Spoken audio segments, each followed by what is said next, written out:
This is Sports Spectrum, the sports and faith podcast where we bring Jesus into the conversation. Here's your host, Jason Romano. What's up, guys? Welcome to Sports Spectrum. I am Jason Romano. So glad you're tuning into our show today. A couple of places I want to tell you to check out before we get to our interview with Matt Loede today. First of all, our website, sportspectrum.com. It's a great place to go for all of our content. You get daily devotionals and articles, stories on the intersection of sports and faith written pretty much every day during the week. And then you also get every podcast there as well. And it goes back to 2017. There's a lot of interviews that we've done over the last 3.5 years, almost 4 years now. You can find them all at sportspectrum.com. And then if you want to reach us directly, you can email me. Jason@sportspectrum.com is my email. It comes right to me, Jason@sportspectrum.com. Maybe you have a guest idea, a show topic, someone we should be interviewing, or just some nice thoughts that you want to say about our conversation with Matt Loede, which is a pretty inspirational one. It's coming up in just a second. You can email me directly, Jason@sportspectrum.com. And we are presented today by IJM. They are the International Justice Mission, the world's largest international anti-slavery organization working to fight modern-day slavery, human trafficking, and violence against the poor. They are inspired by God's call to love all people and to seek justice on behalf of the poor and the oppressed. You can learn more by checking out the website ijm.org/tf, ijm.org/tf, and learn how you can become a Freedom Partner today. Matt Loede is our guest today on Sports Spectrum. Matt is a Cleveland-based sports reporter. He writes for NEOSportsInsiders.com, 26 years covering sports in Northeast Ohio. He is the 2020 AP Associated Press Radio Sports Stringer Lifetime Service Award. And, I talked to Matt. He's a little younger than me, which makes me feel old that he's receiving a Lifetime Service Award. But he's one of the best at what he does, and he covers games pretty much on a daily basis. He's worked for ESPN Radio, Sports Illustrated, NBC Sports Radio, the Associated Press, and many more.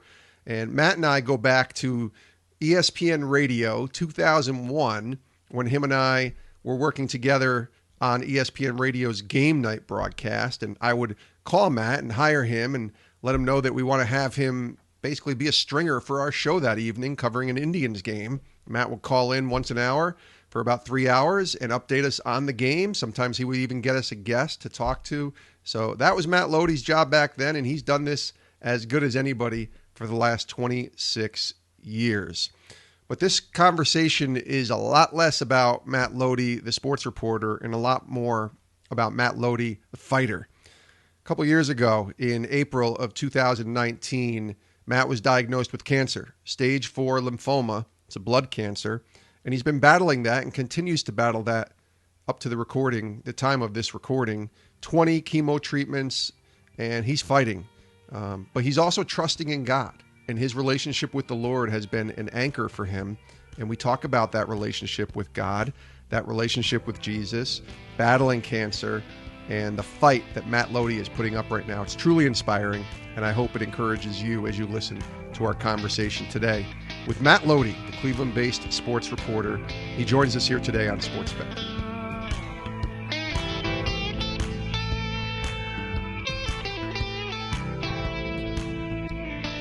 Matt Loede, welcome to Sports Spectrum, buddy. How are you?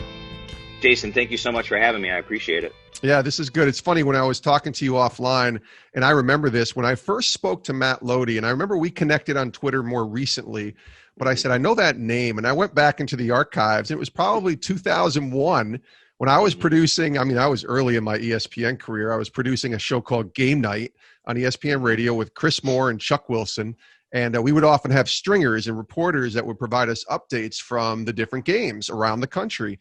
And when it came to Cleveland, Matt Loede was our guy. And you were one of those reporters for us for the Indians, the Browns, Yep. Certainly when LeBron got there with the Cavaliers. Those were different times, huh, Matt? Yeah, and it's funny. I tell people all the time, there's one of me in every city. There's a Craig Heist in Baltimore. There's, Mike Mancuso in New York, of course. Absolutely. And, it's funny because, we're all sort of the same, but we're different. You know what I mean? And I've met a lot of the guys over the years, and they're great. It was a different time back then. It's a different time now, obviously, with everything going on in our country and the pandemic and everything else. But as we talked again a little bit offline about it, that was, I started this in '94, so that was 26 years ago. Yeah. I was fresh-faced, chubby 19-year-old getting out of broadcasting school, going to Progressive Field. That time it was Jacobs Field, working Indians games. That was kind of the first, lead into all of this. And then, of course, the Browns, little did we know they would leave and then come back in '99. And I've pretty much been with them since then. And then the Cavaliers, of course, you have that love-hate relationship a little bit, not with me, but like with the organization, because, one day you got LeBron and the next day you don't. It's been a ride, though. It's been a fun ride. I wouldn't trade, as I tell my students when I used to teach at the broadcast school for many years, I wouldn't trade it for anything. And if you put in the time and the effort and the passion, you'll get out of it what you put in. I mean, I think that's in a lot of areas of life, but certainly in the broadcasting, I think it's paramount. So 26 years, is that something when you were growing up that you just had a desire to go into and do, or did you kind of discover that passion later? No, it was, kind of, not really. I wasn't, when I was young, my father was a police officer. He was a sergeant and the chief of detectives in Brecksville, Ohio, which is a small suburb right outside of Cleveland, for 48 years. He was the longest, when he retired in 2010, he was the longest serving public servant in Ohio at that time, for the amount of years he served.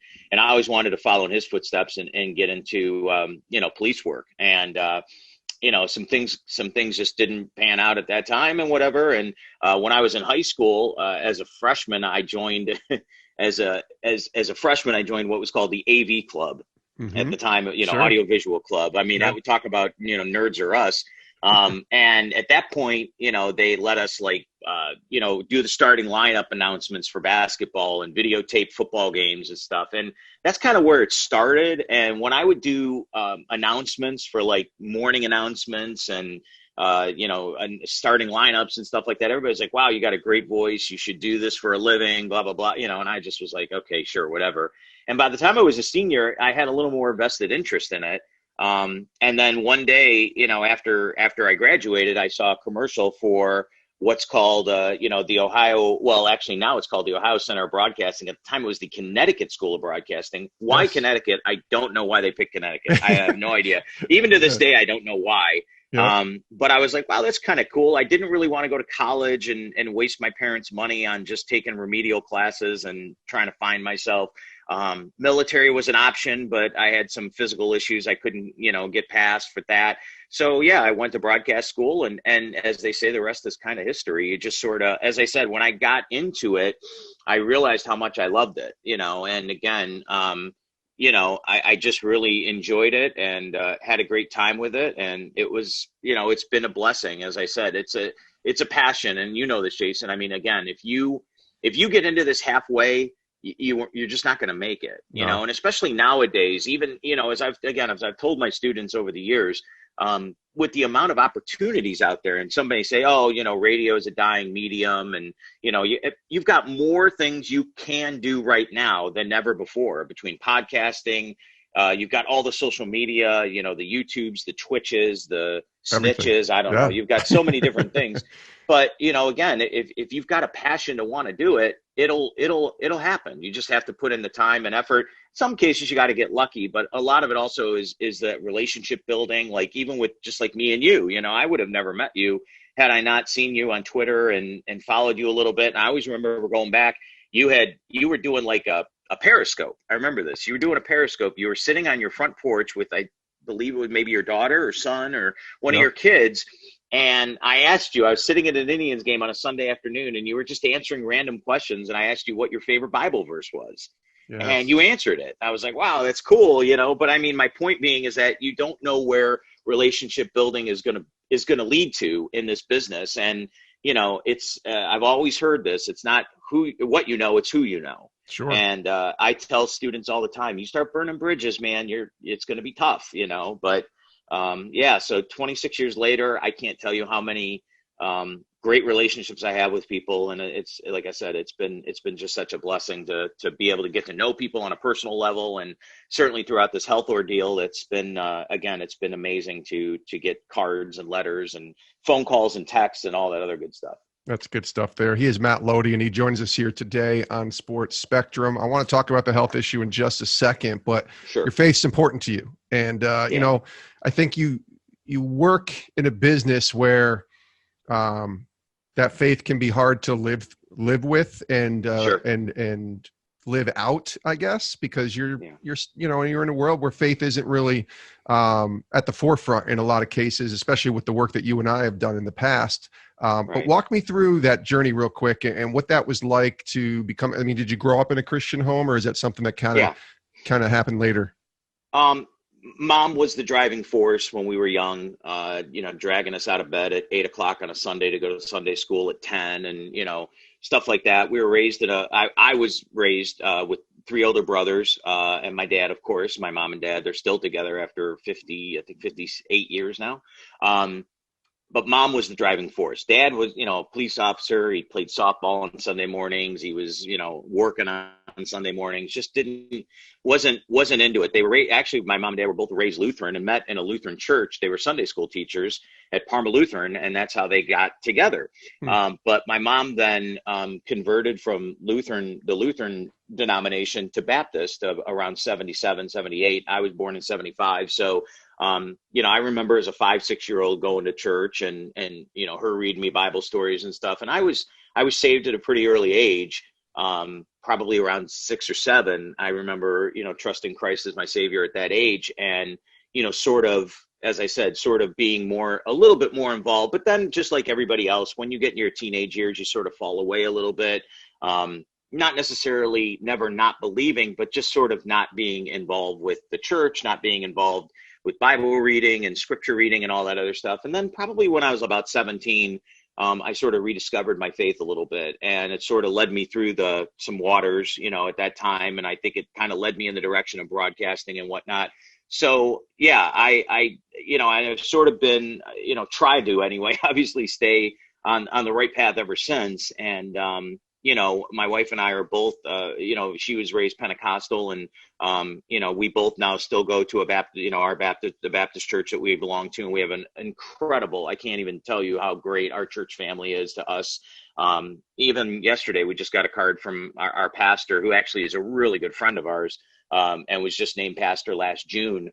And just saying what a blessing we are. And, not that we need to hear that, it's not about us, it's about Christ. And, but it's good to have those relationships, as I said before. And, on a daily basis, I'll get texts and, again, phone calls and whatnot from people at our church who are, asking how I'm doing, how I'm feeling, everything like that. But, as I've grown in my faith, it's been, a closer walk with the Lord. And certainly the health issues that we'll talk about have gotten me even closer, I guess, if you will, which is one reason why sometimes I wonder if that's why it's happened. And of course, it's interesting because then in these last couple of years, my dad, of course, now retired, has gotten closer. I could see it in his walk. He's gotten a lot closer with the Lord as well. And now he goes to church with my mom, and, and that's good to see. I think that's a great thing for him, and, and whatnot. So my parents are both still, avid church goers. We're avid church goers. We go Sunday morning, Sunday night, Wednesday night, whenever we can. And, or whenever, my health permits it. And, so it's, church and faith. And again, it's not necessarily about church. It's about Christ. And, we try to always keep the focus on that. But, we're both, like I said, we both enjoy, scripture reading. We both enjoy, when we can do it, being in fellowship with different people that we're friends with. And it's really been awesome, So you're talking about your health ordeal. Take us back. I think it was April of 2019 that your world gets rocked, right? And you find out news. So take us to what happened in April, and then we'll kind of walk through that the last couple of years. I'll take you back just a few quick months before that. It started really in December. I started to just have some stomach issues. And at 43, my doctor said, "Oh, it's probably acid reflux. I'll just give you some pills. You'll be fine." January came and it still was there, got worse, was starting to have almost spasmic spasm issues when I would eat, to the point where even when I drank just a sip of water, it would like really, my stomach would really hurt. So by March, I had gone to see a gastro specialist who said that, we'll do a scan, we'll put the dye in you, we'll do a scan, all that other stuff. And in late April, originally was diagnosed with pancreatitis, which is, pretty serious issue. He said, look, this was on a Friday. He said, look, if you're really not feeling it, go to the hospital. We'll settle you in. We'll get you a couple days in the hospital. You'll be fine. So that Monday, it just became unbearable. And my wife and I ended up down at the Seidman clinic downtown, which is a part of University Hospital where she works. And originally, the doctors were not really feeling the pancreatitis diagnosis, because along with pancreatitis, a lot of it has to do with alcohol and tobacco use and whatnot, which I don't do. So he said, look, let's do another scan. Something's not right here. So we did another scan. The next morning, I'll never forget it. I was laying in a kind of an emergency room type situation in a room, but in the emergency department, I guess, if you will. I had my wife over on my right side. My dad actually was there on my left side, and the doctor came in and he pulled that curtain and he said, look, I hate to be the one to tell you this, but this is going to end up being cancer. And I was like, what? Cancer? Like, we had read up on stomach cancer. We had read up on all this, and none of the diagnoses seemed to make sense. But it ended up being blood cancer, which is commonly referred to as, of course, as lymphoma. And it ended up being it was very serious. It was diagnosed originally as stage 4 lymphoma, which I originally started out in my stomach, my pancreas. I had some in my back actually as well. And it was pretty serious. I ended up spending about 3 weeks in the hospital the first time around in May of 2019, going through chemo treatments and everything else. And I ran the gamut right away. And, but they felt it was going to be pretty curable. And with my genetics and everything like that, I'd been a runner. So I'd been, jogged 6-7 miles a day and, pretty healthy for the most part. And they thought, okay, you're going to be okay. We'll get you 6 chemo treatments. This will knock it out. You'll be fine. Well, as luck would have it, or not have it, I guess, if you will, that July, right around the All-Star game, matter of fact, the day of the All-Star game was my scan. It didn't go away. It was actually growing even worse. So we had to up the chemo into a different level of treatment. That didn't get rid of it. We ended up doing a stem cell transplant in October of last year. That didn't really work out. In March of this last year, of March of 2020, we did what's called a CAR T transplant, which is, again, genetically engineered cells that are supposed to find and kill the cancer. That didn't work. And in August of this year, I was basically told, look, this is probably a chronic issue that you're going to have to live with the rest of your life. And in some regard, we'll continue to try to find, things to help you, things to keep you, obviously living and maintained and, out of pain and all this other stuff. But for the most part, this is probably something you're going to live with. So, you hear that and it just doesn't make sense. You question why, you question, what did I do? What can I do? And there's a lot of questions that go along with cancer, and a lot of tears, a lot of sleepless nights, certainly a lot of, pain and some suffering, I guess, too, of course. And, as I always, told, people, it's like, it's not just you it's not just you, it's your family, it's your friends, it's your, in-laws, it's your, everybody that has a piece of it, because, they're, whether they're praying for you or they're there for you in any way, shape and form. It's hard to tell people that, hey, I'm not getting any better, or it's, I'm being told that this is going to last forever or might last forever. And, so where we are pretty much now here after close to 2 years is, I still am doing actually chemo treatments, which oddly enough, I've had over 20 chemo treatments at this point. I was supposed to have one just the other day, but my blood cell counts were just too low, so they couldn't do it. They wanted to skip it for a week, so we'll do it next week. And we're going to do a couple more of these treatments, and then we're going to do another scan. We'll see where everything is at.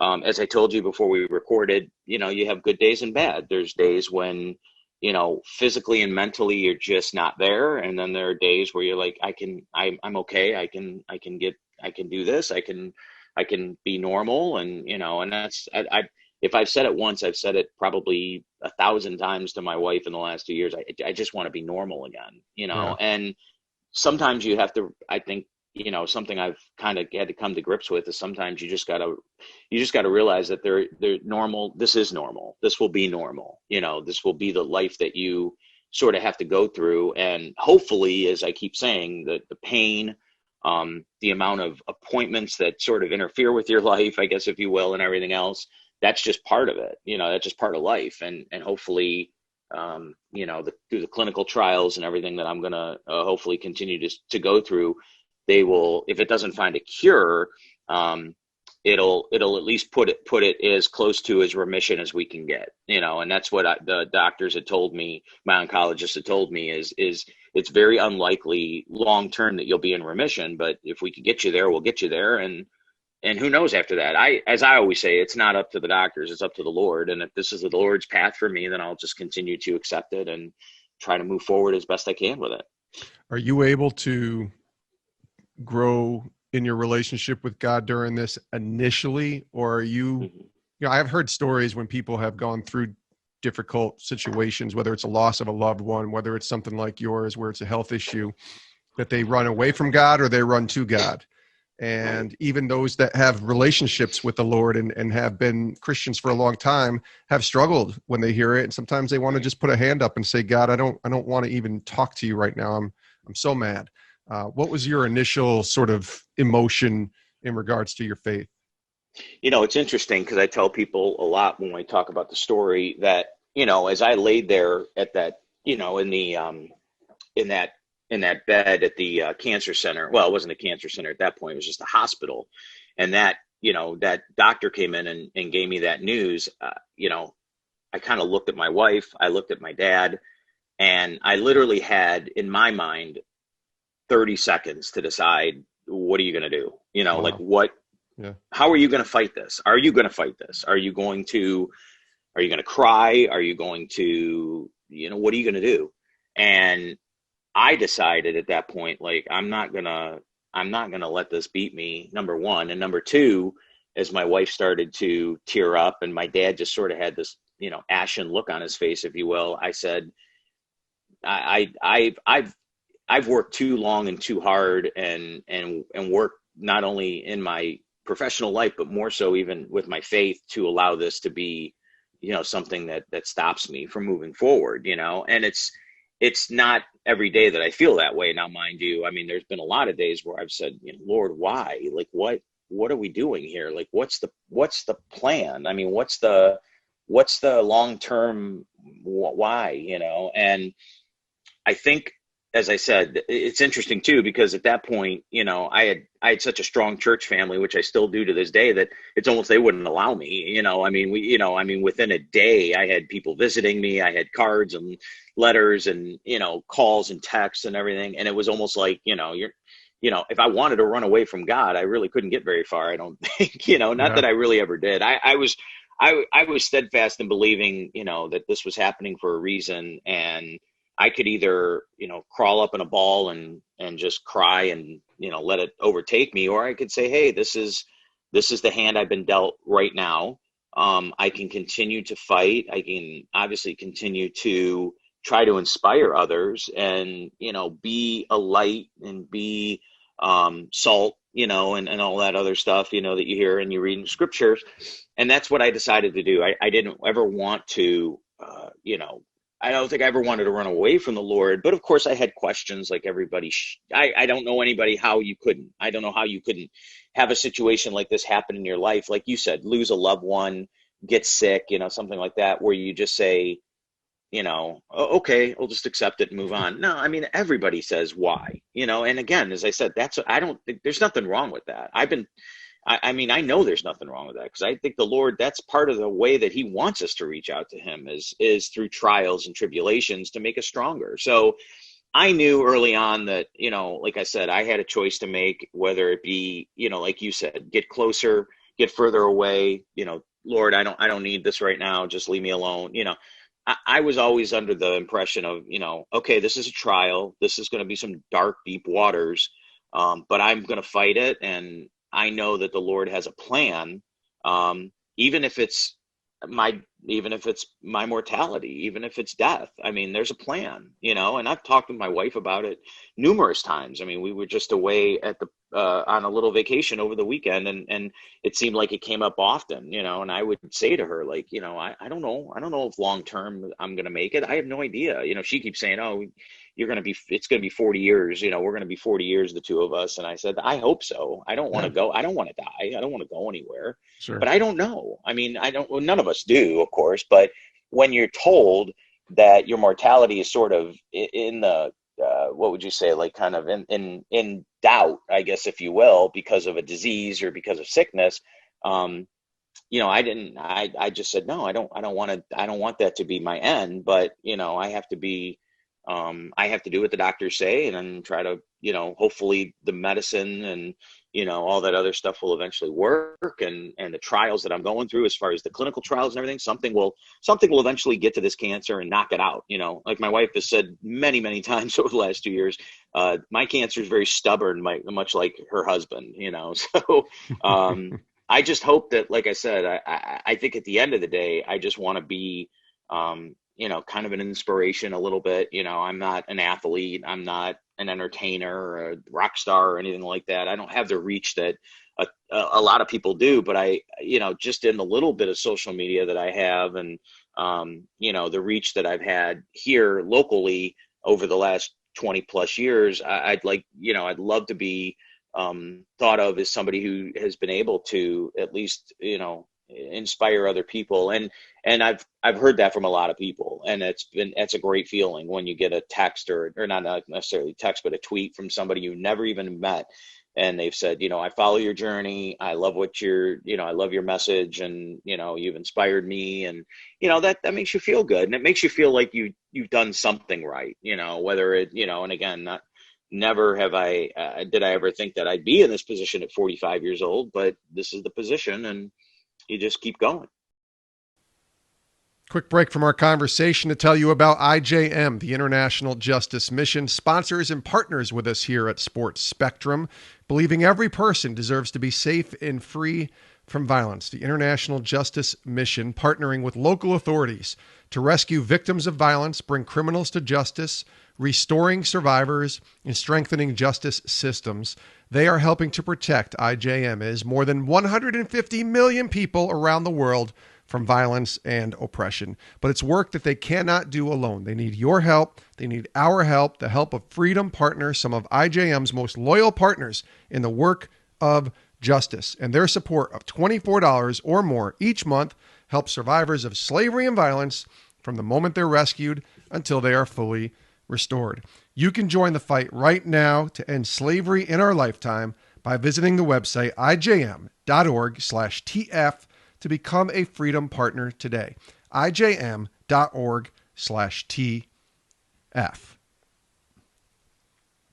Matt Loede is joining us here on Sports Spectrum.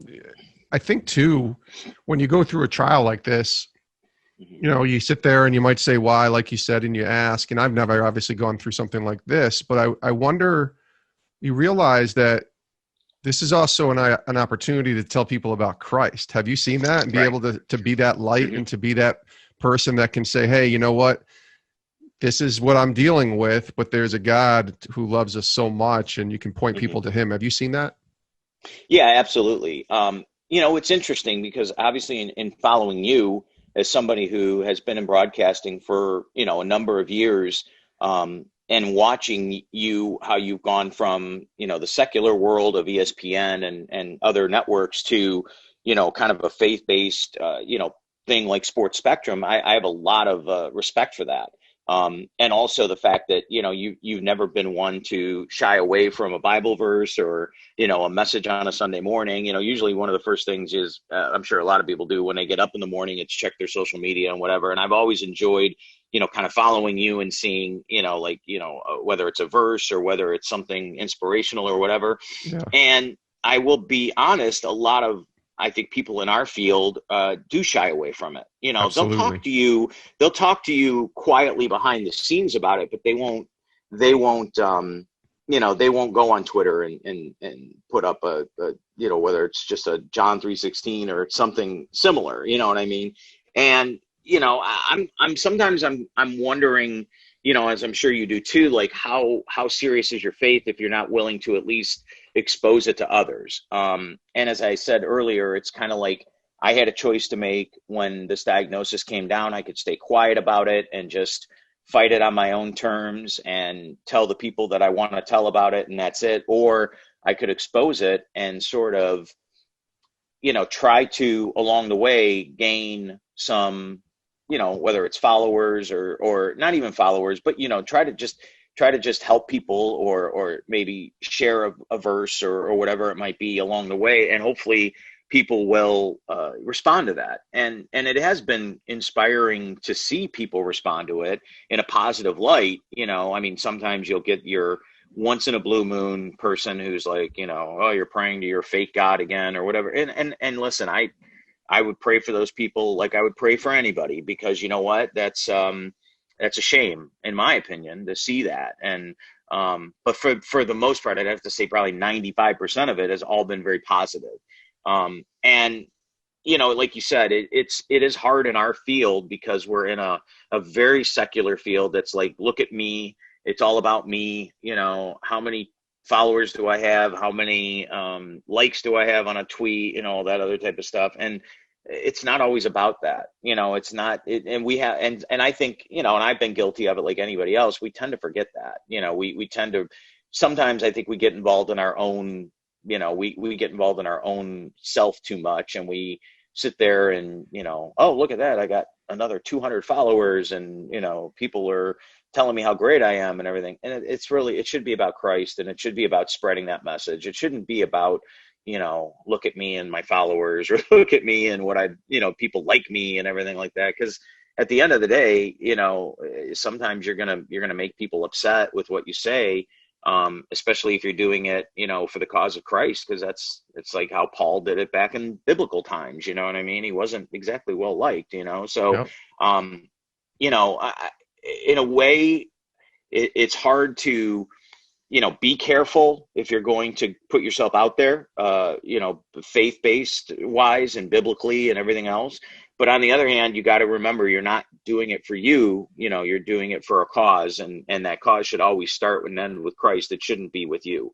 And as I said, sometimes this diagnosis that I've had doesn't have anything to do with me. It has everything to do with what Christ wants. And I think that that's something I constantly have to remind myself, and especially on really difficult days, when you're, whether it's because of pain or, I can't do much because of like the cell counts or something like that. It's, oh, feel sorry for me. And I've been there. I've been done it, in 2 years. There's been plenty of days like that. But then Sure. you have to remember, as I said, there's a bigger cause out there. And, at that point, what I do anyway is I either turn to talk to somebody, whether it's a friend or even my wife or even my parents for that matter, who have seen a lot over the years, or more so it turn to God, turn to Scripture, turn to Christ. And whether it's through prayer or whether it's through reading or,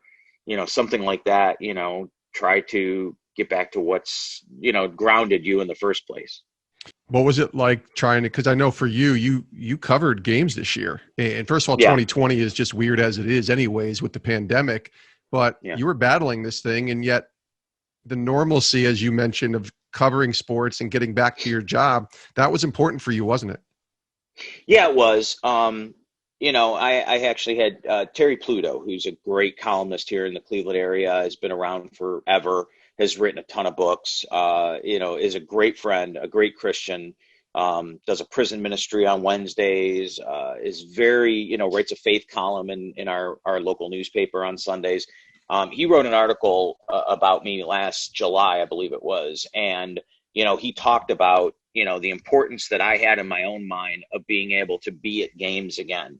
And I think part of the reason I was so adamant about that, and I talked to the doctors about it extensively, was simply because I felt by being at games, number one, it's what I do. It's what I do for a living, and that's my work, I mean, that's how I get paid. Yep. So that was important, even though, I could do a lot of this stuff from home, like we talked about, a lot of the Zoom calls and all that other type of stuff.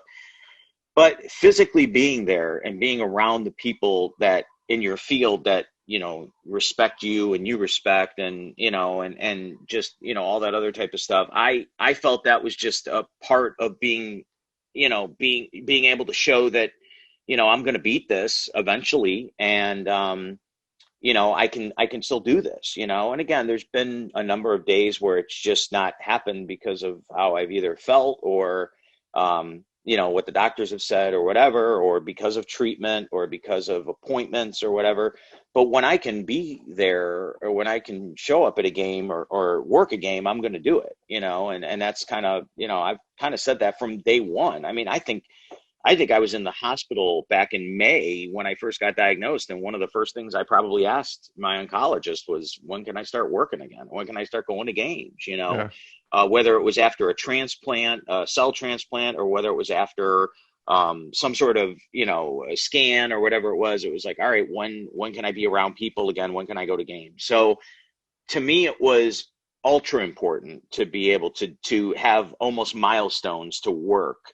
And we had a very, the city of Cleveland anyway, had a very interesting last couple of years. I mean, we had the World Series when the Indians lost to the Cubs in 2016. That was well before my diagnosis. But then in 2019, we had the Major League Baseball All-Star Game, which was very important to me because I'd gotten a chance at a very young age to work the 97 All-Star Game. And I told my wife, I told my family, like, look, I mean, unless I'm on a different level, I'm going to work that game, or I'm going to work those events. And, thankfully the Lord allowed it.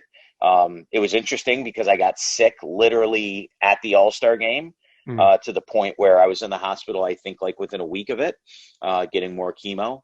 And, I just have always felt like, you could, as I said, you could lie down and just let yourself, allow this thing to overtake you, or you can fight and you can put yourself in a position where mentally and physically, if you can do it, do it.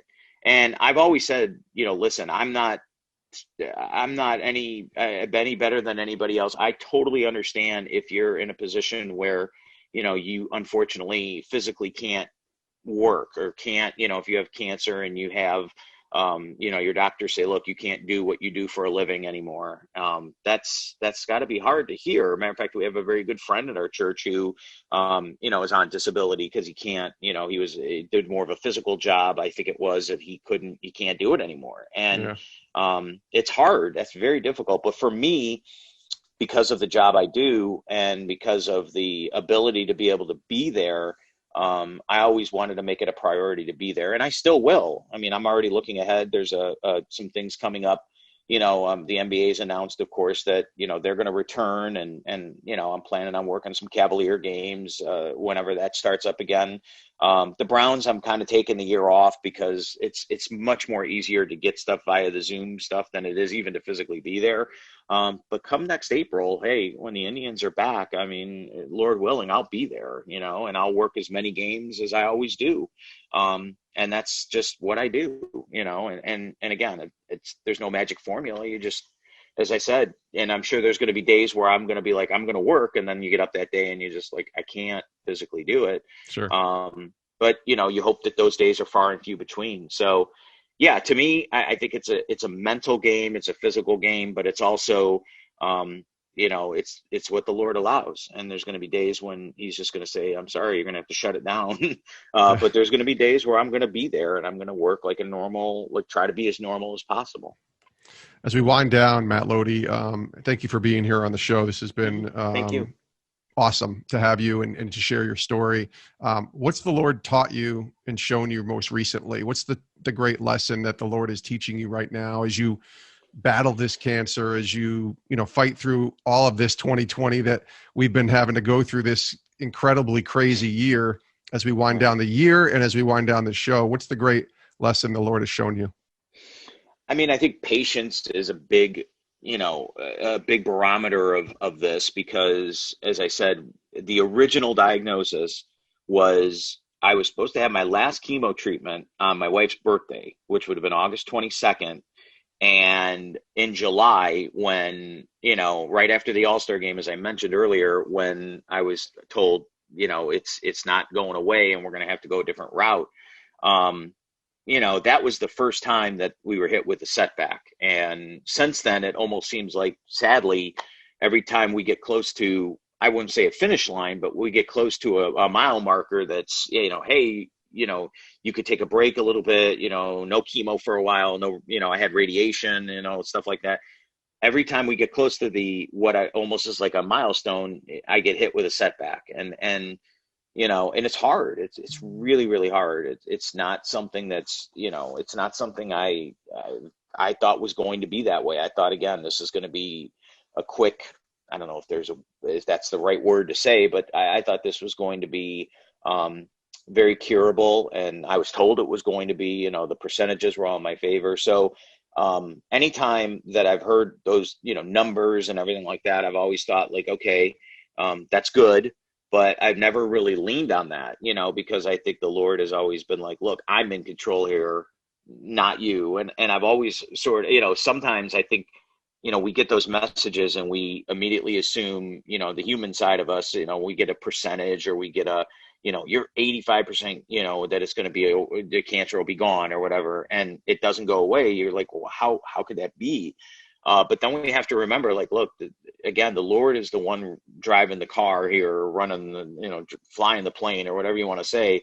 And I have to sort of continue to remind myself of that. Like, look, I have to, and it comes and goes throughout the course of a day, throughout the course of an afternoon. I'll be like, okay, I can accept where I'm at. And then in the course of an hour, I'll be like, this stinks, and I get mad and I get upset and, I get down, but I always have to continue to go back to that. Like, look, this is not my fight, just my fight. It's other people around me, family, my wife, my friends, my, constituents in the field, whatever. But this is how the Lord has led me. So patience has been probably the biggest thing to remember. And just allowing him to work in that, and always trying to look for opportunities too. I mean, even when I have to go in the hospital for treatment, and I get to be a bear, I think, in my opinion, probably 48 hours before I have to go in for a treatment. I just do. My mental mindset just doesn't, it goes to a different place because I don't want to do it. I tell my wife that all the time. I'm like, I don't want to do it. I just don't want to go. Yesterday morning we were driving there and we were going to go get coffee real quick before we go to the hospital. I'm like, I don't want to do this. I don't want to go. And she knows, she gets it, but at the same time, it's like, I have to do it. I mean, I told everybody that would listen to me right away, whatever it takes, and I was going to prove them wrong. So yeah. As I said, patience has been just a huge thing that I have to continue to remember, and always have to continue to remember that this isn't just my battle. It's not just my fight. It's a lot of people, and a lot of people that I don't really want to say are counting on me per se, but are involved in this with me. And, so I have to continue to try to be, like I said very early on in our talk here, a light, salt, whatever you want to say, in this fight, and just keep remembering the Lord's got the wheel and you're just along for the ride, I guess. Matt Loede, thank you, my friend. I know everybody listening would agree. We're all going to be praying for you and believing that, good things are ahead. And hopefully we're watching you cover the Indians and all Cleveland sports in 2021. And wish you nothing but the best. Thanks, buddy. Thanks for being on the show. Jason, I greatly appreciate it. Greatly appreciate the opportunity to chat with you today, and obviously your listeners as well. And God bless. And as I always say, if you're going through a trial, talk to somebody. Turn to the Lord, pray. There's so many outlets. Don't let yourself get to a place that you can't get back from. That's, it's very important. That was Matt Loede, the Cleveland-based sports reporter. neosportsinsiders.com is his website. You can check out his work there. He's obviously working for other places as well as a stringer, and hopefully we'll have some normalcy in the sports world in 2021, and you'll be seeing Matt covering Cleveland sports, specifically the Indians, every game. And so that's our wish. That's our hope. Certainly our prayer is for Matt and his health, and certainly for his wife, Shayna, as well. So hopefully you'll join me in praying for Matt and for a speedy recovery and for this cancer to go bye-bye so that we can have Matt back healthy and doing the work, the great work that he's been doing covering sports in Cleveland for the last 26 years. You can follow Matt on Twitter at Matt Loede. It's Loede, Matt Loede, Loede on Twitter. Give him a follow there. Let him know that you're thinking about him, that you're praying for him, and that you heard his story here today on Sports Spectrum. All the best to Matt Loede, and we thank him for joining us here on the show today. We also thank our partners and sponsors, IJM, the International Justice Mission, helping to protect more than 150 million people from violence and oppression around the world. You can check out the website, ijm.org/TF. Become a freedom partner. Join Team Freedom in helping to join the fight to end slavery in our lifetime, ijm.org/TF. We also want to direct you to our website, sportspectrum.com. That's a great place to go for all of our content. Everything going on within the ministry of Sports Spectrum is right there at the website, sportspectrum.com. And then do us a favor, whatever app you're listening to this podcast on, click that subscribe button so that you become a subscriber of Sports Spectrum and you never miss an episode of our podcast. There's a lot of episodes out there to listen to. It goes back to 2017, over 600 plus interviews, and you can listen to them all if you subscribe and go back and listen to the Sports Spectrum podcast. And lastly, don't forget that we have a Sports Spectrum podcast network. So we have a bunch of shows now on the network, including our latest show called Recalibrated. It's hosted by Mallory Brown, and it's really directed towards the women in sports. It's a great show. We get a couple episodes out now that you can go listen to. Subscribe everywhere. It's called Recalibrated, hosted by Mallory Brown. Mallory is the wife of former NFL running back Donald Brown, and she leads our women's ministry here at Sports Spectrum and Pro Athletes Outreach. And she is an amazing person with a lot of connections, a lot of contacts. And so you got to go listen to this show. It's really great. It's called Recalibrated, part of the Sports Spectrum Podcast Network. Thanks for tuning in, and we'll see you next time right here on the show. My name's Jason. I hope you all have a great rest of your day.